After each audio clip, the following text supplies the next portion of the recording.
Et voici un secteur qui peut justement permettre de fournir un travail aux chômeurs en France. La vente à domicile. Étudiants ou retraités y trouvent souvent un moyen de revenus supplémentaires. Cette vente à domicile génère 500 000 emplois, directement ou indirectement, et près de 4 milliards d'euros de chiffre d'affaires. Un exemple en Normandie avec Alexia Maillère et David Frotté.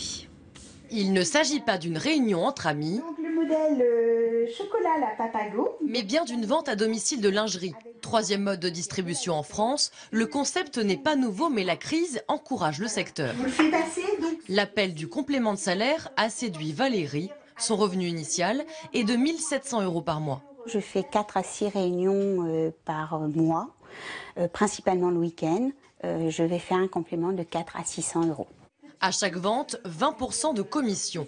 Près d'un Français sur deux achète à domicile. Pas d'intermédiaire, une ambiance intimiste. On a une vendeuse pour nous et elle est là pour nous conseiller, prendre du temps. On rigole bien et du coup on dépense, je pense, beaucoup plus qu'en magasin. Je fais 2 ventes par an et chaque vente, je dépense 80 €.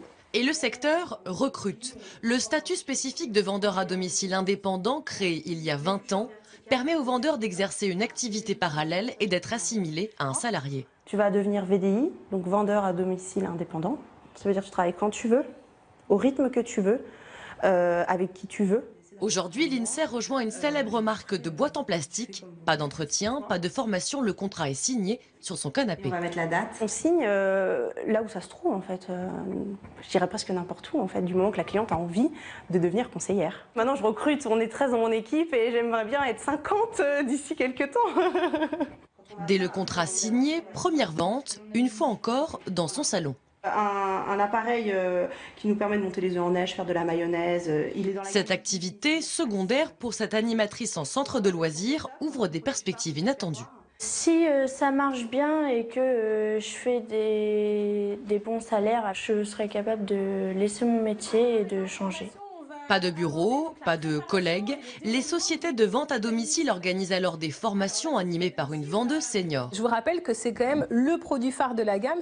Le discours est commercial. Le principe, adhérer à une marque et apprendre un métier qui n'est pas le sien. Les petites astuces que je pourrais transmettre, ce serait par exemple d'inviter 10 personnes si je veux qu'il y en ait 6 présentes et de faire tester un maximum de produits. Au rythme de 2 réunions par semaine, un vendeur à domicile peut gagner l'équivalent d'un SMIC.